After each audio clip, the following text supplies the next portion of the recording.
Hello, I'm Paul Wilcoxon, and here's tonight's news. Deputies from the Wabash County Sheriff's Office arrested a 38-year-old Philip L. Lang Friday night on various charges. According to WSJD, it was discovered earlier in the traffic stop that Lang was driving on a suspended license.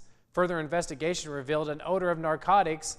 The K-9 unit was called, where it was discovered that Lang was in possession of more than 5 grams of meth. Land was arrested and charged with possession of methamphetamine over 5 grams, delivering of meth over 5 grams, resisting a police officer, possession of drug paraphernalia, driving with a suspended license, and operating an uninsured vehicle. His bond was set at $40,000. 37-year-old Nathan G. Jackson of Belmont was arrested this Sunday on 2 outstanding warrants. According to WSJD, deputies arrived at the home of Jackson responding to an open 911 call. One warrant was out of Wabash County for $10,000 and a no bond warrant from St. Clair County. Jackson remains in the Wabash County Jail. Wayne County Sheriff's Office, along with members of the Wayne County Task Force, completed a month-long investigation that resulted in the arrest of 26-year-old Blake A. Powell. According to WFIW, Powell was charged with possession of meth with the intent to deliver. Wayne County officials seized 126 grams of meth with a street value of more than $13,000. Powell was taken to the Wayne County Jail and later released after posting bond.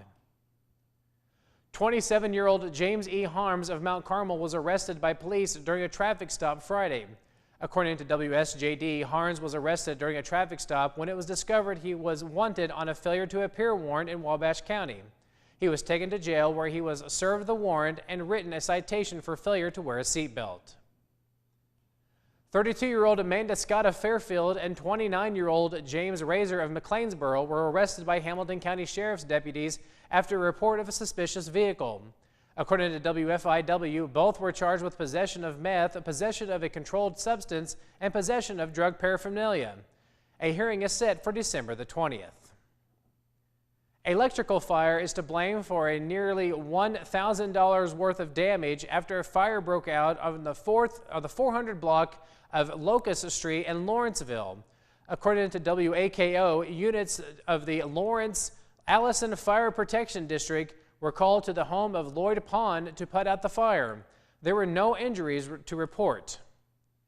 Coming up next on sports, we'll have highlights of last night's Mount Carmel victory over Flora. Are you having trouble in a class? Don't let the pressure of the semester get you down. Contact Kaylee Noss today at the Learning Skills Center, where they offer a variety of opportunities for students to get the help they need to reach their potential at Wabash Valley College. The Learning Skills Center wants to help you succeed in the classroom by meeting your academic needs through tutoring, placement testing, developmental classes, disability services, testing services, and more. The Learning Skills Center can also help those without a high school diploma with free GED classes. Located in the Science Building, their number is 618-263-5126. Welcome back. Now time for sports. Wins have been few and far between this year for the Mount Carmel boys basketball team, but the Golden Aces were looking for a win Tuesday night at the Hilltop as they prepared for the Toyota Gibson County Tournament. Let's get to the highlights. First half action, Luke Gould finds Austin Rager down the baseline, and he puts the shot up, and it's good. Later on, Rager get another opportunity here, driving a little stutter step before going down toward the lane. The ball bounces off every part of the rim and before it falls down. Now coming up here is Bo Stiff. He gets the basketball and he pushes it forward, and he finds Austin Rager down the right side. He drives to the rim and he puts up 2 more points. The roles are reversed as Rager is bringing the ball up, finding Stiff for the easy layup.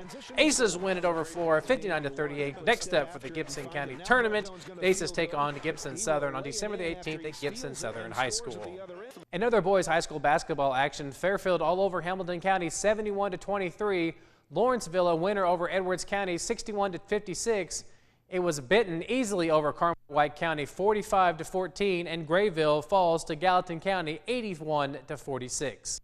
One girls score to report tonight. It was Boonville knocking off Mount Carmel, 64-52. The Lady Aces have lost 5 straight after starting the season 8-1 on the year. Next up for the Lady Aces, they'll take on the Gibson Southern Lady Titans on December the 18th at the Gibson County Tournament. Then we'll follow it up with a second matchup against Princeton this season on December the 20th. Mount Carmel lost to the Tigers last week, 54-44. That's going to do it here for the news. I'm Paul Wilcoxon. We'll see you tomorrow.